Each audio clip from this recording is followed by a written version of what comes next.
Atos 16, 22, diz assim o texto. Não vou esperar mais ninguém não, vamos lá. Diz assim o texto. E a multidão se levantou unânime contra eles. E os magistrados, rasgando-lhes as vestes, mandaram açoitá-los com varas. E havendo-lhes dado muitos açoites, os lançaram na prisão, e mandando ao carcereiro que os guardasse com segurança, o qual, tendo recebido tal ordem, os lançou no cárcere interior e lhes segurou os pés no tronco. Nossa! E perto da meia-noite, Paulo e Silas oravam e cantavam hinos a Deus, e os outros presos os escutavam. E de repente sobreveio um tão grande terremoto que os alicerces do cárcere se moveram e logo se abriram todas as portas e foram soltas as prisões de todos. Olha isso, perto da meia-noite, Paulo e Silas oravam e cantavam hinos a Deus. Você conhece esse texto, você já ouviu inúmeras mensagens tendo como base esse texto. Foi um texto onde a gente percebe a perseguição, onde a gente percebe a injustiça, onde a gente percebe que Paulo e Silas não mereciam passar por aquilo que passaram. Não é assim? E não é assim também que acontece em alguns momentos em nossa vida? Paulo e Silas não mereciam sofrer o que sofreram ali. Eles não mereciam ser envergonhados na praça, eles não mereciam ter apanhado na praça, eles não mereciam ser lançados dentro de uma prisão, eles não mereciam ter os seus pés presos ao tronco lá dentro daquele lugar. Eles não mereciam passar por aquele sofrimento, porque eles sofreram, gente. Uma quarentena de açoites menos um. 39 chicotadas nas costas, 39 chicotadas. Tiveram as suas vestes rasgadas. As pessoas que ali estavam olhando aquilo, olha a vergonha, olha que situação delicada, além de dor, humilhação e vergonha. E qual foi o erro deles, qual foi o mal que eles fizeram para passar por aquilo? Nenhum mal. Eles não praticaram o mal.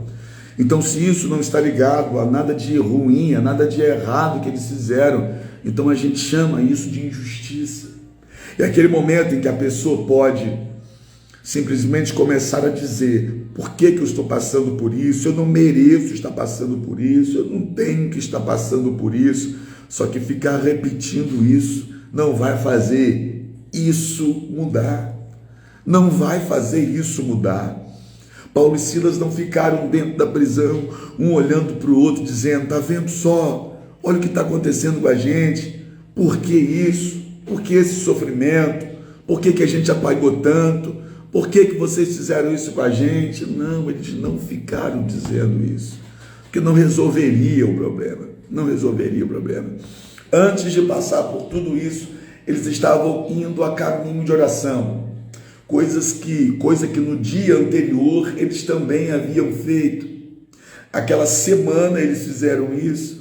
Eles chegaram naquela região, e quando eles chegaram naquela região, eles logo se ajuntaram a pessoas que estavam em oração todos os dias. Então, todos os dias, Paulo e Silas estavam no caminho da oração com aquelas pessoas. Todos os dias, eles estavam indo para a beira de um rio, entrar em oração, junto de mais pessoas. E o texto vai dizer que todos os dias vinha uma jovem atrás deles, possuída por um espírito maligno que adivinhava as coisas das pessoas. E adivinhando as coisas das pessoas, dava muito lucro para os seus senhores. Todos os dias aquele espírito maligno vinha atrás deles e gritava assim: estes que passam sempre por nós são santos homens de Deus, estes que passam sempre por nós são santos homens de Deus. Aquilo era um elogio, né? Mas a boca era a boca errada, a fonte era uma fonte errada. Deixa eu falar agora para o meu povo da minha época, que em uma época em que as pessoas são viciadas em elogio, as pessoas não tomam mais o cuidado para saber a fonte que está elogiando. Elas querem ser elogiadas. Tem elogio que é para te destruir, sabia disso? Tem elogio que é para te destruir, porque a fonte quer a sua destruição. Cuidado com essa mania de querer curtida a todo custo, de querer aplauso a todo custo, de querer elogio a todo custo, porque esse custo pode ser muito alto. Tá bom? Então, Paulo e Silas, naquele momento, indo mais um dia no caminho de oração, mais uma vez, essa mulher, possuída por um espírito maligno, vem atrás deles gritando. Só que naquele dia, Paulo ficou perturbado com aquilo. Naquele dia, Paulo ficou perturbado. Olha o que diz o versículo 18. Isto fez ela por muitos dias. Mas Paulo, perturbado, voltou-se e disse ao Espírito: em nome de Jesus Cristo, te mando que saias dela. E na mesma hora saiu. Aí a gente sabe o que aconteceu. Essa moça era uma escrava. Sendo escrava, ela tinha donos. Esses donos começaram a perder dinheiro, porque eles ganhavam dinheiro através das revelações que ela fazia. Entendeu? Eles ganhavam dinheiro através das revelações que esse espírito maligno fazia, estando no corpo dessa moça, que era escravizada por eles.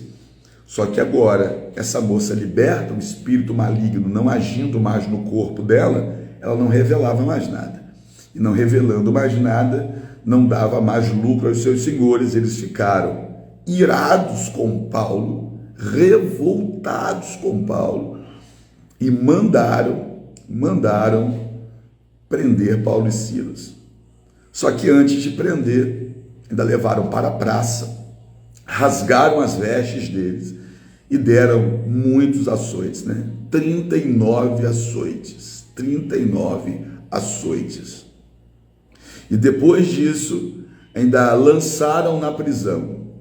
Lançaram na prisão e mandaram ainda prender os pés ao tronco e colocar um carcereiro ali na porta para que eles não saíssem. E agora? Faz o que diante disso? Eu não fiz nada para merecer isso, estou passando por isso? Será que essa é a sua pergunta em alguns momentos? Será que esse é o seu questionamento, muitas vezes? Eu não fiz nada para passar por isso. Por que eu estou passando por isso? Por que isso está acontecendo comigo? Bom, ficar perguntando isso não vai resolver o problema. O que vai resolver o problema é fazer o que Paulo e Silas fizeram. O quê? Cantar? Então quer dizer que se eu cantar uma música que agora vai resolver o meu problema? Não. Não estou dizendo que o que vai resolver o teu problema é cantar uma música aí agora. Ah, mas eles cantaram. Não, eles não cantaram. Eles não só cantaram. O que eles fizeram então? Eles fizeram o que Deus queria que fosse feito naquele momento de dor. O que vai mudar a sua história é você fazer o que Deus quer que você faça no seu momento de dor.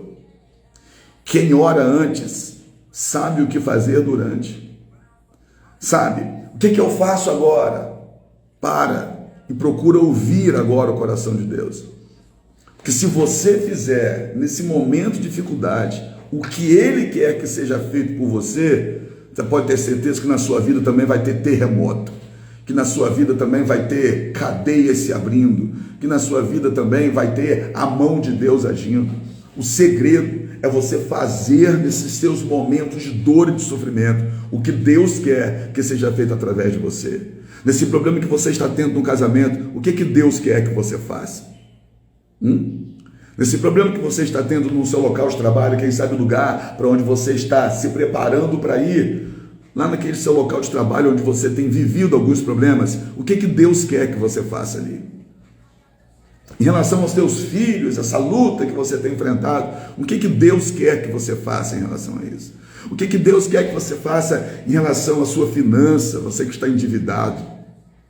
O que Deus quer que você faça em relação a essa angústia que está no seu coração? O que Deus quer que você faça em relação a isso? Porque fazer o que Ele quer que eu faça nos meus piores momentos é o que vai me tirar da situação que está me fazendo sofrer. Entendeu? Paulo e Silas entenderam, peraí, Ele quer que a gente adore, olha agora. O que Ele quer que a gente faça agora é que a gente ore e adore. E por que eles entenderam isso? Porque eles já vinham num caminho de oração. Quem ora antes tem intimidade. E quem ora antes sabe o que fazer durante. Sabe? Quem é de oração, quando um problema vem, ele sabe como se comportar na hora do problema. Sabe o que fazer na hora do problema. Quem é de oração, quando é alcançado por uma notícia desagradável, ele sabe se posicionar, sabe o que fazer na hora do problema. Quem é de oração, quando chega num ambiente de trabalho e um colega de trabalho se levanta para perseguir, ele sabe o que fazer, ele sabe como agir. Quem é de oração, quando passa por um problema em família, quando a família se levanta, sei lá, porque família é ambiente que tem também problema, quando acontece alguma turbulência na família, quem é de oração sabe o que fazer na hora do problema. Entendeu? Poxa, eu comecei essa semana e eu não sei o que fazer. Vai orar. Vai orar até que você tenha clareza do que fazer. Enquanto não tiver, não faça nada a não ser orar.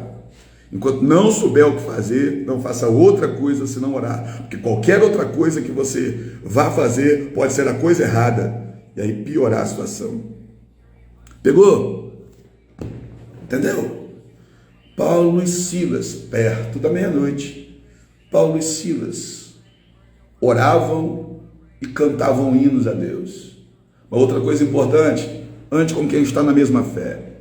Que não foi um que cantou, não, foi os dois oraram, os dois cantaram.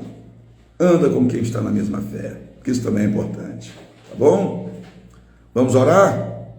Vamos orar e você vai perguntar a Deus o que é que você vai fazer hoje, o que é que você tem que fazer hoje.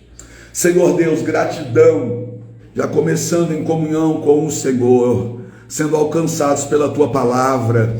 Obrigado, meu Senhor, por não nos negar a Tua direção, por não nos negar a Tua presença, por nos renovar, por nos fortalecer, por mostrar para cada um de nós que está conosco, essa é a garantia da nossa vitória.